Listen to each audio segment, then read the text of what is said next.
Hello, everyone. Hello. Thank you.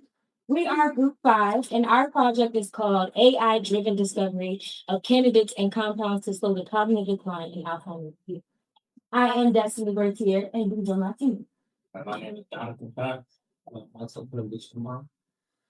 Do all of you believe that you can thrive in pain?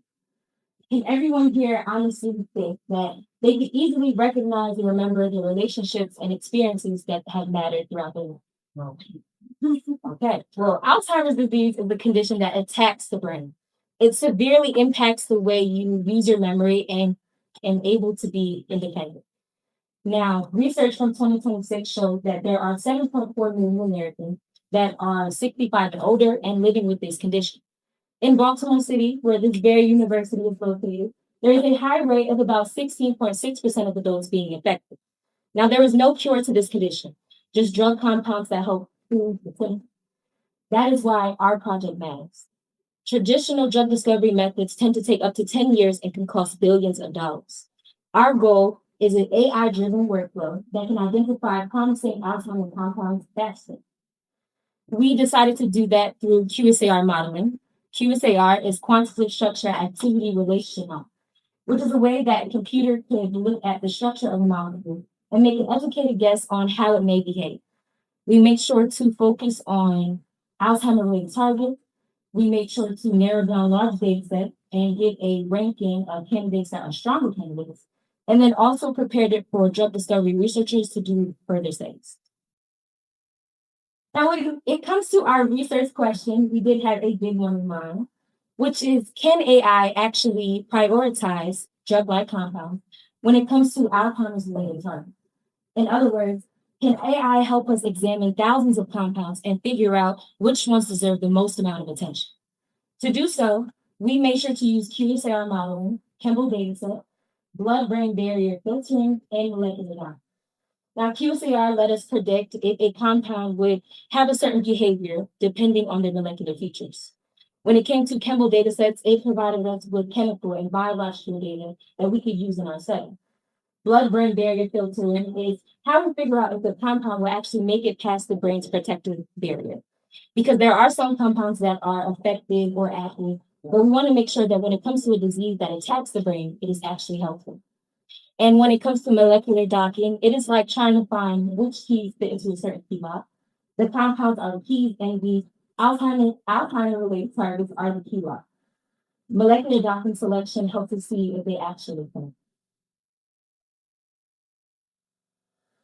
All right, how are we gonna do? I'm gonna go on brief literature reviews.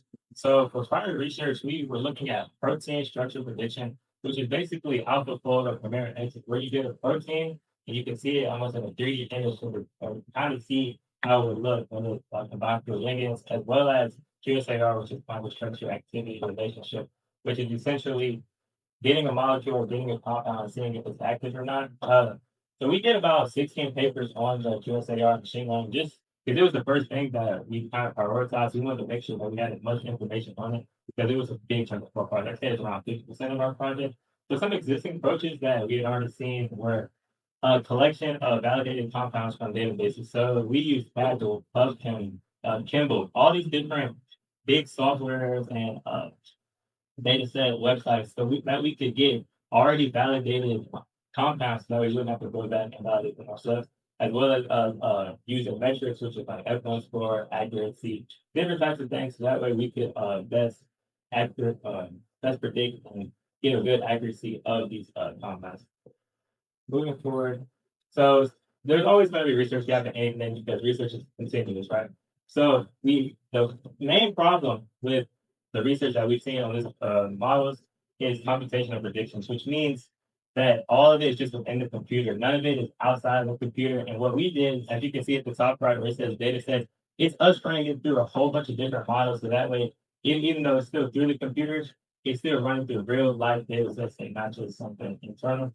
The main research gap is just pipeline combinations. So at the bottom, it kind of looks like an infinity sign. That's our workflow. You have data collection, you have experimental validation, you have docking simulations.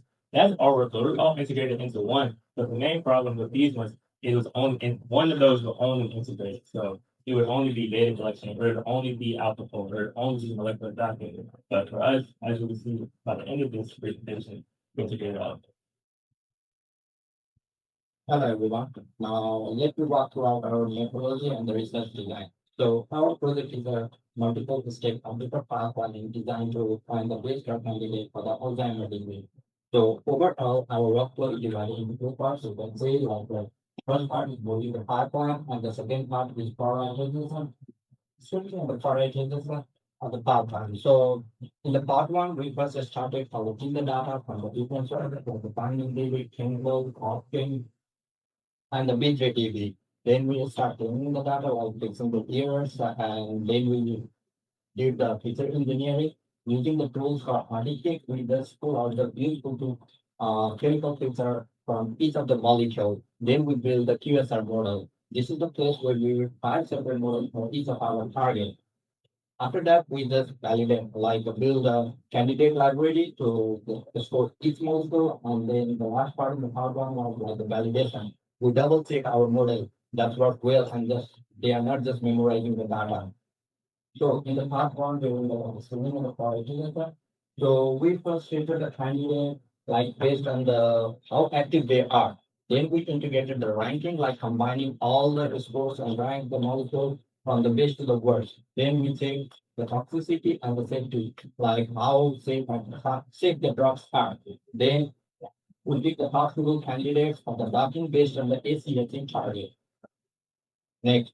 So now let's look out into our data and the model. So as we pull out our data from the different sources, binding table, we the USC data set, and the function symbol, we get our like SCLC and the off-frame biomassage to get we do with the off, and we table we get the DBD data set, and for the Huntington data set, that was the ASK1. So after that, like in total, we get like almost like 27,000 records across our five targets, and the BSCE had the most around like 8,600. So before using this data, we did some pre-processing until like things like the validating the chemical structure, removing the duplicate, and also making sure that we didn't accidentally leave any column that will leak the answer into our model. So after that, to cleaning the data, we need to put in a format that the model can understand this data. So we pull them into a format called Morgan fingerprints. And then we build understood the five different models like the distribution, random forest, extractive, histogram gradient grouping, and balanced random forest to see which one works the best for each of our target. Then we validate everything using the cross validation to make sure that the data actually work well and they are not just uh, working on the scene and the scene data. Next, please. So let me tell you how we just evaluated and change and split our data. So as I mentioned, we had almost around like 27,000 records across our five targets. So we split the data into the two different methods using two different methods. So for the BSCE1, HCLC, and the BBB, we use like strategy five split. This makes the data, this divides the data into two different data into a same data, sorry, as this divide the data into two different data sets, they will not similar in the training and the testing phase. And for the ACSC and the how we use the scattered away to make sure that the data we didn't end up in the similar molecules in the both training and the testing phase. And after that, talking about the use of technology for language, we use the program Python using the library called the skitlan. Skitlan framework and the RDK. And talking about the docking tools, we use four different software tools that are Paudel, Gina, Adobe, and the Doxum. And to visualize the chemical structure of the molecule, we use the tools for Kumar. And to evaluate our model, we with different metrics such as for the classification, we use accuracy, which is the result and the one score, And for the rest of the use the RCAC and NCC. Next, please. Now, this video is meant to show you the second part of our AI workflow, which is the molecular docking that we did on our campus. Everyone, this demo, I'll briefly demonstrate the molecular docking stage of our Alzheimer's drug discovery workflow. We focus on human acidic cholesterol, or ACHE, using the experimental structure PDB and OU-Y7. The white ribbon you see here is the ACHE protein, and the orange stick you see is donepezil. We chose donepezil because it's a known acidic cholesterol inhibitor and also relevant for Alzheimer's. We also use donepezil to basically define the docking pocket or the binding pocket of the ACHE protein in order to find out how well our top compounds are going to bind to ACH. After identifying the binding region from the original structure, the receptor was cleaned and prepared for docking. This is the prepared ACH receptor with the original ligand, water molecules, and other non-essential technology. The protein structure is preserved, but the binding pocket is now available for our candidate compounds. This clean receptor was then used consistently across the docking workflow so that each compound was evaluated against the same target structure. Next, I will show the lead compound that was prepared for docking. With the receptor prepared, we then process the candidate compounds for docking. This is sodium bromide, our highest rank compound from the consensus docking analysis. It is shown here as a three-dimensional stick model, so its molecular shape and functional groups are easy to see. Preparing the compound in this form allows the docking programs to evaluate different orientations and conformations within the ACH binding pocket.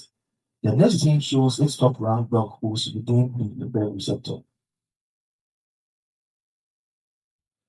Finally, this shows the top dot pose of the sodium bromide inside the ACH binding pocket.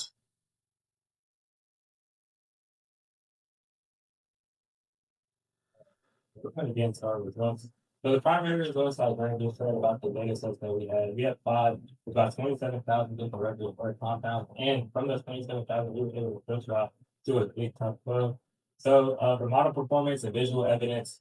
Model performance is basically just all the different models that we use. So you have anything from random forest to extra trees to SVM or gradient boosting. You can kind of, they're all pretty levels, which is a good thing, but the main one is historical gradient boosting, which is basically takes a whole bunch of smaller decision trees, filters out the bad or the not active compounds, and then reworks does another tree on top of it. So that you have as many true positives as possible and take out all the negative parts of the compounds.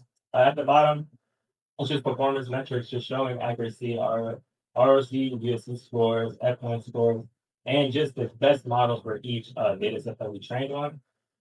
Some key findings first was that no model excelled for different endpoints, which is basically saying that there's no model like historic gradient boosting was pretty high, but it never took such a big leap to the point where not everything's pretty consistent with each other, which is all we really want. Like we don't want one having super great results, but it might be imbalanced. But we wanted everything consistent.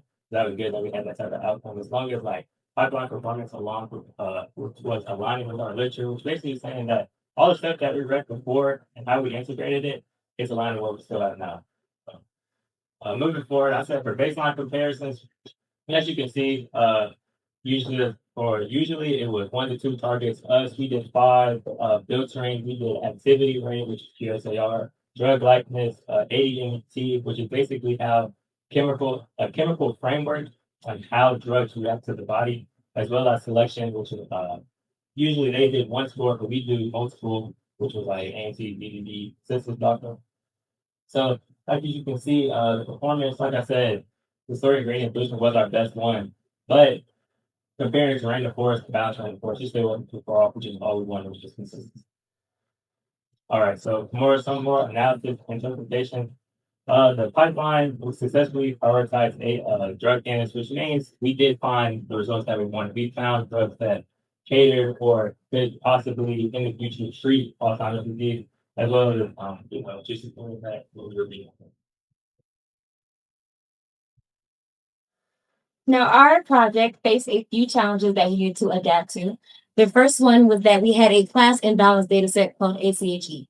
The second was a risk of data leakage.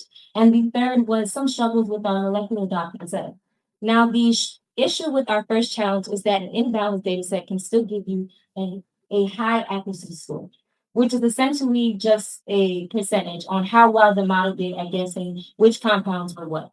But when it comes to actually finding out which ones are promising candidates, it may not be as helpful because our inbounds data set was more inactive than actually active compounds. Our second challenge is important because data leakage actually allows the DA to already know what compounds are what during the testing and training stage. So to address those, we made sure to incorporate balanced models, focus on scores like F2 scoring and threshold tuning. And then we also made sure to clean our data set and also use scaffold aware split. Now, with our last challenge, it was a struggle because molecular doctrine was very specific. So we made sure to use tools such as Nico, Vina, and Kimra. Now, these challenges helped us learn a few things about our project. The first is that when it comes to a good drug discovery AI, we need a pipeline, not a workflow. The second is that it's very important to filter out any weak or duplicate molecules because we want an accuracy score that we can actually trust. And the last is that we understand that we need our AI to actually do human collaboration so that we can get the real results that we are striving for in Alzheimer's. Now, when it comes to our limitations, the first is that we recognize that our results are strictly computational. So we need actual human AI drug discovery researchers to cross-validate our list to make sure that it is worthy of Alzheimer's and cure. Now, when it comes to our other limitation, of course, we noticed that there is some AI bias. We already addressed it with our imbalanced data set and using things like a balanced model. We also recognize that our model can have different predictions depending on if there's a different target or data set involved, because the overall data set that we trained it on, such as ACHE, is meant to be a starting point for further studies in drug discovery. And then last, it'll be very important when it comes to privacy and security. So we did not use any personal patient information. Instead, we used public molecular data set only.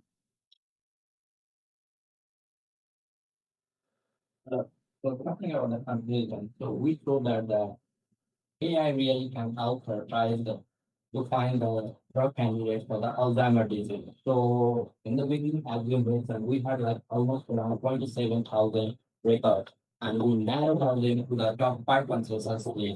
So uh, and uh, and the real contribution here is not just these 5 compounds; it's like a reproducible AI pipeline itself. So with the 5 target models, safety filtering, and the 4 docking tools working together. So talking about our future work, so first is the lab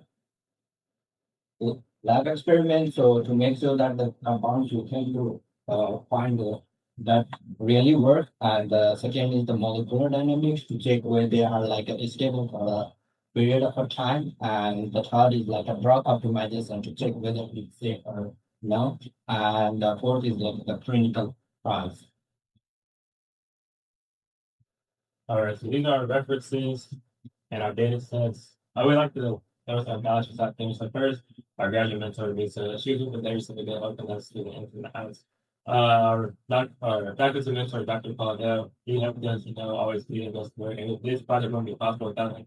We'd like to thank Dr. Matt for just being the mentor of the SAIRI program. Appreciate it very much. Dr. Kofi and Yarko for being senior here over here. And all of the participants. I gained a whole bunch of friends through this program, and I'm very thankful for all of y'all. Thank you.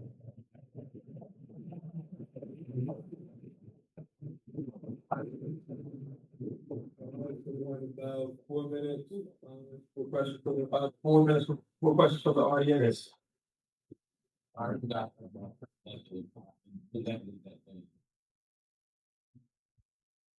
So molecular mapping is the process like like how the protein and molecules combine with each other, like how the roughly find we can define like this compound give suitable for the protein compound, how they combine with the molecule. That's the way that.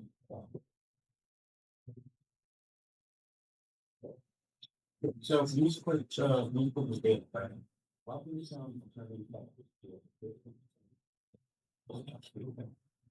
When you say like split it, well, we all use different data sets. okay, so how do you describe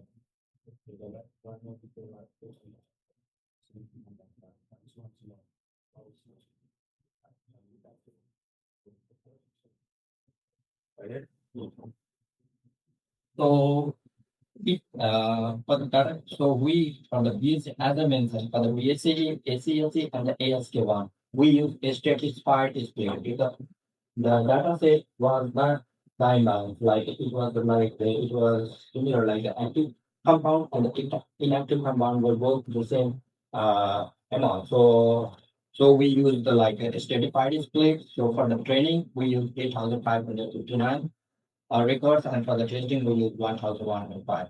And for the power and the memory, we use the scaffold because the data set was imbalanced. So there was more inactive compound than the active compound.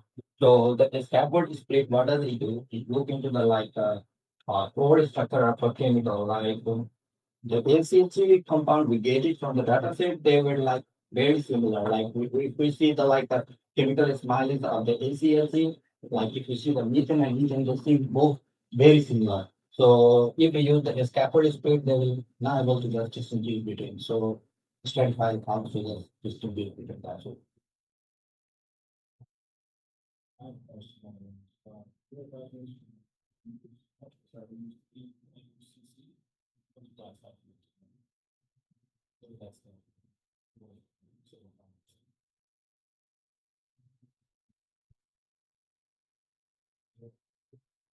so Where was that on the file? MCC.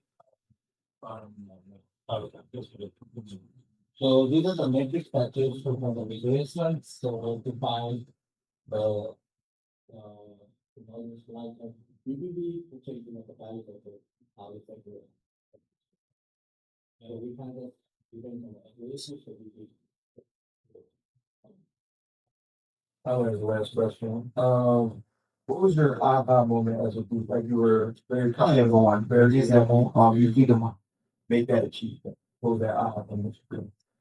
I'd say the hardest part of the I'm gonna get to it. The hardest part of our project, I say, was molecular clocking. It took me like literally the whole last week just to get from stop to a compound. So I think really seeing how we start from ground one, just starting going doing to us really seeing those top 12 compounds ranked was just like, it might take time to sort of like that's what. Thank you so much.